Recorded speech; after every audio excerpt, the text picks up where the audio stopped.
So I keep getting these kind of videos in my YouTube suggested, like comparing who sang Defying Gravity the best, comparing who sang this the best, comparing who sang that the best. And for the most part, I ignore them because I don't care. But one did catch my eye recently, and it was comparing who sang the climax to She Used to Be Mine the best. And as you may or may not know, I am a big Waitress stan, so I gave it a little click. That's when I found out this was a big hoax. They weren't comparing who sang this the best, they were just showing clips and probably making loads of money off it. And I thought, I cannot stand for this injustice. There have been so many Jennas. There's been so many understudies to play Jenna. How are we supposed to know definitively who is the best Jenna? So I'm going to do it. If you haven't listened or watched Waitress and are somehow still on this video, let me tell you what it's about.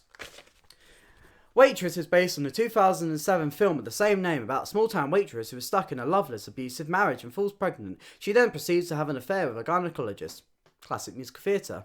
But towards the end of Act 2, there is this beautiful 11 o'clock number called She Used to Be Mine. Since its release in 2016, this song has been covered to death, being performed on reality TV shows and on amazing YouTube covers. There have been too many Jennas.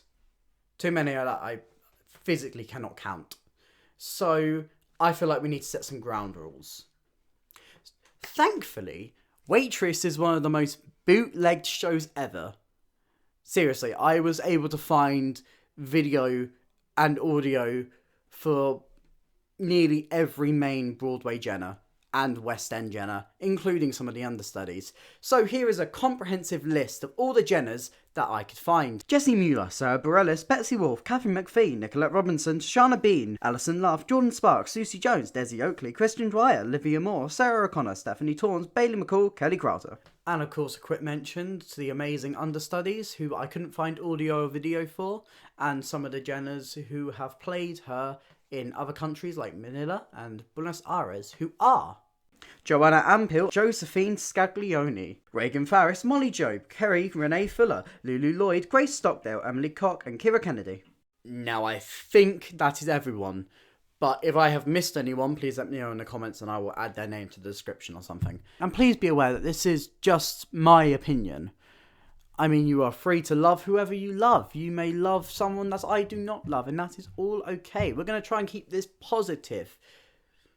But also, please be aware, I'm doing this scientifically, so my opinion is therefore correct. On with the video. Now, I couldn't just jump into this. I needed guidelines. I needed evidence. I needed opinion from a varied variety of Waitress stans on what makes the best performance of She Used to Be Mine.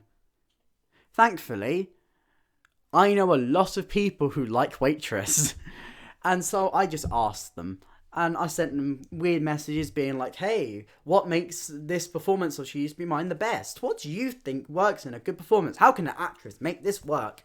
And the response was not varied at all. It was pretty straightforward. People wanted emotional response over vocals. The vocals, the acting, the movement, all should match however the actress decides to play Jenna. So no matter how good they sound, if it takes away from the emotion, it is not the best performance. So, I had my criteria. I knew that I would have to rank these Jennas mainly on their emotion. Then, on a lesser priority, how good they sound. But to be fair, they are all West End and Broadway quality, so they're going to be pretty good. I was looking for that balance of vocals and emotion, making sure they all match and blend together into the perfect Jenna. Mwah!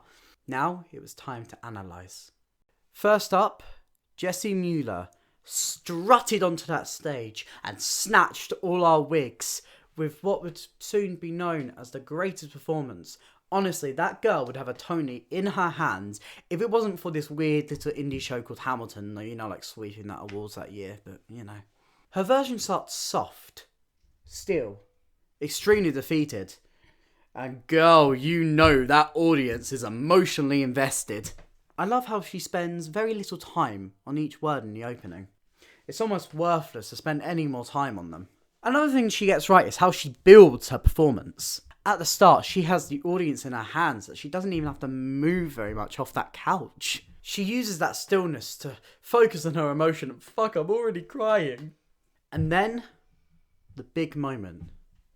What I love about this is that her belt sounds like a scream for help. She's almost trying to break free to stand up and struggling so hard that she just can't. I love how at the end she brings the note down instead of belting up and higher and louder.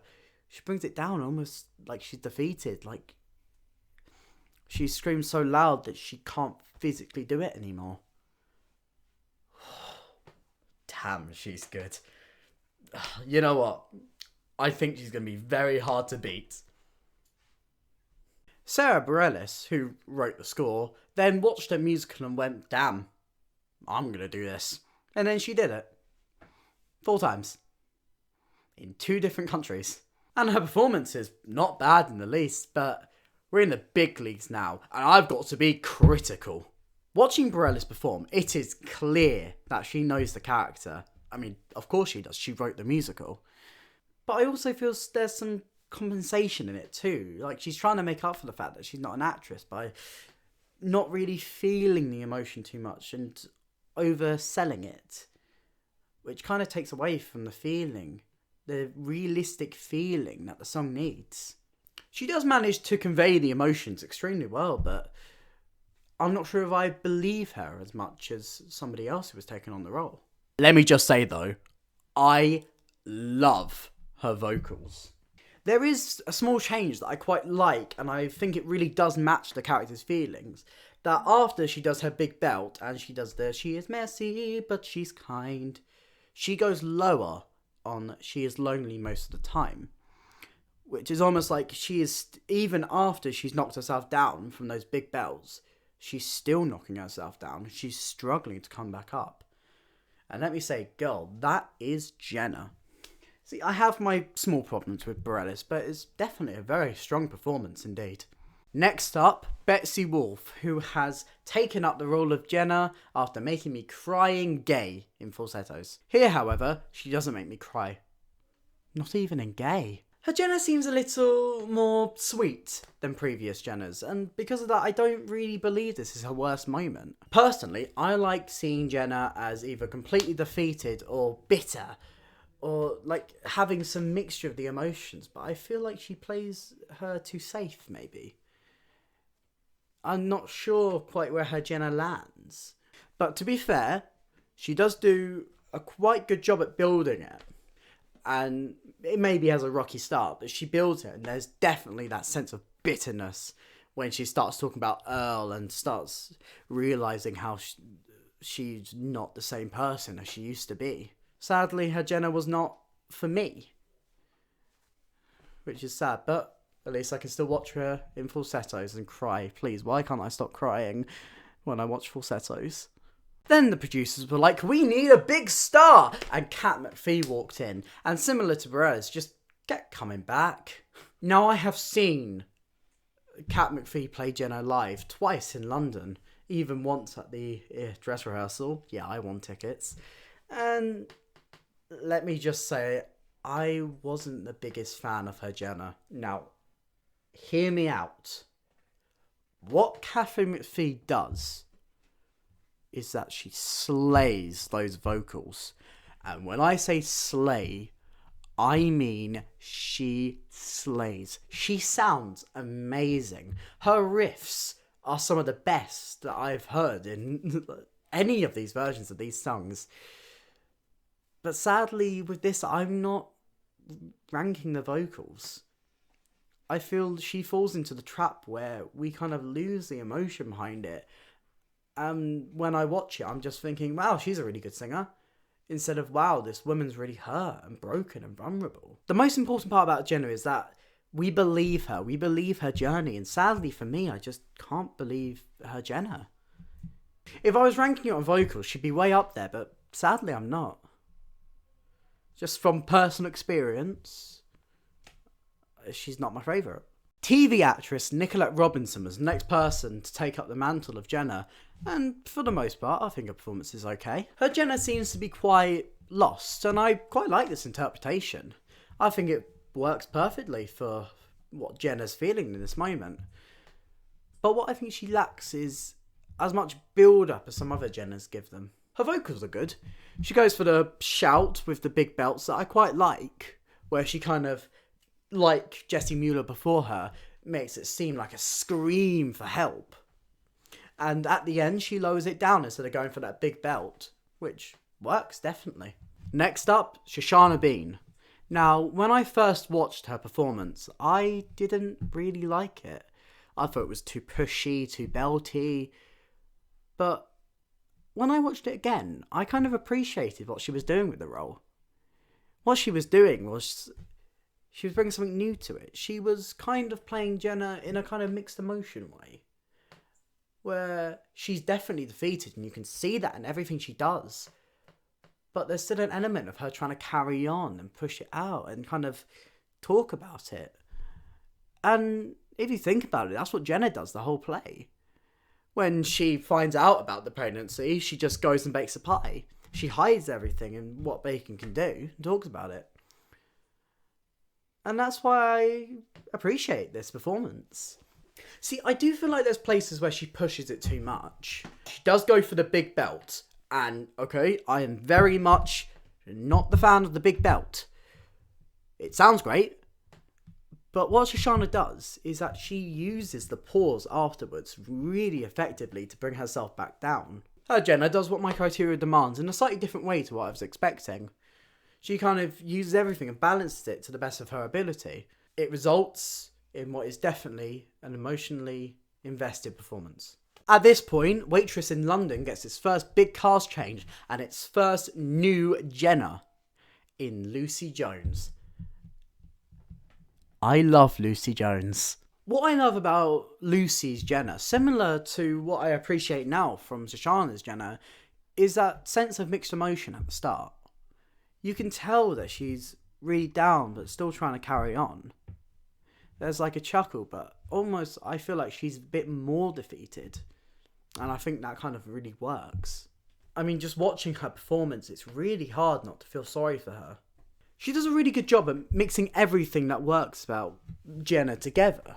You get the defeat, you get the bitterness, you get the anger, all mixed in and baked into a beautiful pie. Now, Lucy does go for the big belt, and we know how I feel about the big belt, but she does technically bring it down. What she does, and I really like this, is that at the end of her belt, she kind of yells out. That kind of gasp, that sob, kind of shows all the emotion she's feeling at that point. Oh my god, I'm going to start crying again. Oh my god, I'm going to start crying again. Lucy goes for this performance with every single part of her soul, and I love it. Now, back to America, where Waitress on Broadway announces that it's closing. And we get two final new Jennas. First, Allison Luff. What's interesting about Allison Luff is that she is probably the angriest Jenna. And ouchie wouchie, she is grouchy. This would work, but I feel like because she pushes it so far at the beginning, she doesn't really have a place to build it. Really, you should want to present Jenna at her very worst moment, where she's feeling completely emotionally vulnerable. And I feel like by making Jenna too angry, it kind of gets rid of that, and it gets rid of the emotional connection, which is so important for this song. I think a little bit of bitterness works, so you can kind of see the regret behind her. But I'm not sure making her angry is the best way to go.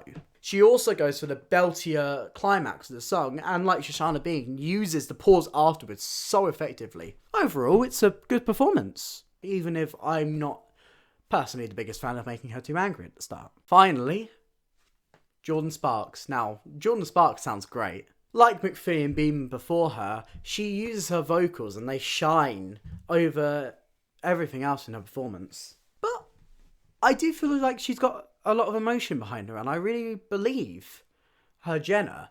And I think it helps by the fact that she is actually a mother herself. She also goes for the belt too much and doesn't use the pause as well as someone like Luff and Bean do. But a very good performance on the whole. Now that's all the main actresses who have taken on the role of Jenna, but thankfully we have so many more performances because of the amazing women who have played Jenna as the understudy in both Broadway, the West End, and of course the Jennas who have played her on tour. So we're going to do them all in our quickfire round. Stephanie Torrance has a powerful voice but could use more build-up and a longer pause after belting. Olivia Moore makes some good decisions as Jenna but ultimately feels more suited to Dawn as her Jenna needs to find her feet. Sarah O'Connor is amazing. She is powerful, emotional and her belt feels painful. A top-notch performance. Desi Oakley gets special recognition for playing Jenna in the most countries. She plays Jenna with a hint of bitterness and regret and builds it nicely to a softer ending. Christian Dwyer is a very good vocalist. Her version is riffy but manages to make it feel earned, but I didn't feel as much emotional connection. Bailey McCall is emotional and a strong vocalist, and Kelly Crowder has a nice bitter tone to her second verse, but as I couldn't find video for their performances, I can't judge them too harshly. So that is every Jenna that I could find. So what have we learnt? This show has had a lot of people playing the lead. I mean, if you count up everyone who has understudied, played the lead, done it in different countries, including the people who I didn't necessarily judge today because I couldn't find a video of them, we have had 25 professional Jennas. That is insane for a show that's only been going on for about 4 years. Each actress has such different approaches, and that's what I love. But I've been asked to rank these Jennas, which I don't particularly want to. I feel like everyone's done such different performance that I can't necessarily rank them all. But for scientific purposes, I will give you my personal top 3. Number 3, Sarah O'Connor. It was so close between Shoshana and Sarah, but I just love how good Sarah is in the role and how it shows how great understudies can be. I feel so emotionally connected to her Jenna when I watch her. I feel her pains, and when she gets to her big bell, oh, I am weeping. Sarah, if you're watching this, please lead the UK tour. Number 2, Jessie Mueller. Let me tell you, this girl set a high bar for how Jenna should be played. What I love about Mueller's performance is that she perfectly gets across everything that you need to know. She perfectly gets across Jenna's defeat in a 5-minute song that makes me sit here and wonder, when can we give this girl another Tony? Can I make a Tony? Can I send her a Tony? She deserves that Tony, and if we do not get Jessie Mueller her Tony right now, I'm gonna... And number 1, I bet, guys, you're expecting this, of course it's Lucy Jones. Lucy is Jenna for me. From her vocals, to her movement, to the effort she puts into every word, she is through and through Jenna. She perfectly gets across the pain that Jenna feels and all these different mixed emotions of regret and bitterness and hate that brings the audience on this emotional roller coaster. If you can do that, if I can listen to this song 10 times in a row and someone can still make it feel completely fresh, then that's amazing. Thank you for watching. Please, in the comments below, type out your 3 favourite Jennas. Let's strike some positivity for these amazing women who have belted their hearts out playing this role. And if you've seen any understudies, let's get some understudy love going. If you like this video, please give it a like and consider subscribing. I've got some more great content coming out that'll leave you more speechless than me watching Lucy Jones in the front row. Because, oh my God, Lucy Jones. Bye!